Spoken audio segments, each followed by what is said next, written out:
ശബരിമല മകരവിളക്ക് തീർത്ഥാടനത്തിന് ഇന്ന് സമാപനം. ഹരിവരാസനം പാടി രാത്രി 11 മണിക്ക് നട അടച്ചതിന് ശേഷം മാളികപ്പുറത്ത് മണിമണ്ഡപത്തിന് മുമ്പിൽ നടക്കുന്ന ഗുരുതിയോടെ തീർത്ഥാടന കാലം സമാപിക്കും. നാളെ പന്തളം രാജപ്രതിനിധിക്ക് മാത്രമാണ് ദർശനം. ശ്രീകുമാരൻ ശബരിമലയിൽ നിന്ന് വിവരങ്ങളുമായി ചേരുന്നുണ്ട്. ശ്രീത്ത്, വലിയ പരാതിയോ ആക്ഷേപങ്ങളോ ഒന്നുമില്ലാതെ ഒരു തീർത്ഥാടന കാലം പൂർത്തിയാവുകയാണ്. ഇനി ഇന്നുള്ള ചടങ്ങുകൾ എങ്ങനെയാണ്?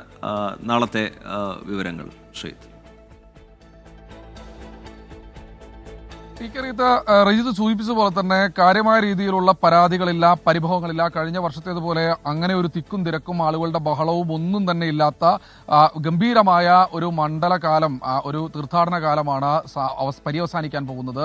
അതിൽ പോലീസിനെ, അതുപോലെ തന്നെ ദേവസ്വം വകുപ്പിനെ, ദേവസ്വം മന്ത്രിയെ, ദേവസ്വം ബോർഡ് പ്രസിഡന്റിനെ ഒക്കെ അഭിനന്ദിക്കേണ്ടിയിരിക്കുന്നു. കാര്യമായ പ്രശ്നങ്ങളൊന്നും തന്നെയില്ല. തീർത്തും ആളുകളെ മുഴുവൻ നിയന്ത്രിച്ചുകൊണ്ടാണ് സന്നിധാനത്തേക്ക് കയറ്റിവിട്ടത്. വെർച്വൽ ക്യൂവും സ്പോട്ട് ബുക്കിങ്ങും അതൊക്കെ കാര്യക്ഷമമായി തന്നെ നടപ്പാക്കാൻ ദേവസ്വം ബോർഡിനും അതുപോലെ തന്നെ പോലീസിനും സംഘാടകർക്കും ഇവിടുത്തെ ആളുകൾക്ക് പൂർണ്ണമായിട്ട് കഴിഞ്ഞിട്ടുണ്ട്.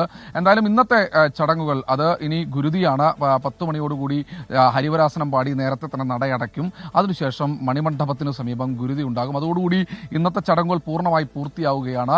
നാളെ രാവിലെ 6 മണിക്ക് മുൻപേ തന്നെ രാജപ്രതിനിധി സന്നിധാനത്തെത്തി ദർശനം നടത്തി അവിടെ വൈകാരികമായ ചടങ്ങുകളെല്ലാം തന്നെ പൂർത്തീകരിച്ച് അദ്ദേഹവും മലയിറങ്ങും. അതോടുകൂടി ചടങ്ങുകളെല്ലാം തന്നെ പൂർത്തിയായി കഴിഞ്ഞു. തിരുവാഭരണ സംഘവും അതോടൊപ്പം തന്നെ മടങ്ങാനുള്ള ഒരുക്കങ്ങൾ ആരംഭിക്കും. എന്തായാലും ഒരു പ്രശ്നങ്ങളുമില്ലാതെ ഒരു മണ്ഡലകാലം അല്ലെങ്കിൽ ഒരു തീർത്ഥാടന കാലം അവസാനിക്കുകയാണ്. കാര്യമായ കുഴപ്പങ്ങളിൽ ഇന്ന് വലിയ തോതിലുള്ള ഭക്തർ ഇന്ന് രാവിലെയോടുകൂടി തൊഴുത് മടങ്ങുന്ന ഒരു കാഴ്ചയായിരുന്നു കണ്ടിരുന്നത്. പക്ഷേ പമ്പയിൽ കാര്യമായ തിരക്കില്ല. ആളുകൾ അങ്ങനെ വല്ലാത്ത തോതിൽ തള്ളിക്കയറി ഇങ്ങോട്ട് വരുന്നൊരു കാഴ്ച കാണുന്നില്ല. കാരണം അവസാനിക്കുകയായി. 6 മണിയോടുകൂടി ഇനി ആരെയും തന്നെ ഇങ്ങോട്ട് കടത്തിവിടേണ്ടതില്ല എന്നൊരു തീരുമാനവും എടുത്തിട്ടുണ്ട്. എന്തായാലും തീർത്ഥാടന കാലം സുഗമമായി തന്നെ പൂർത്തീകരിച്ചിരിക്കുന്നു. നമുക്ക് അധികൃതരെ അഭിനന്ദിക്കാതെ തരമില്ല.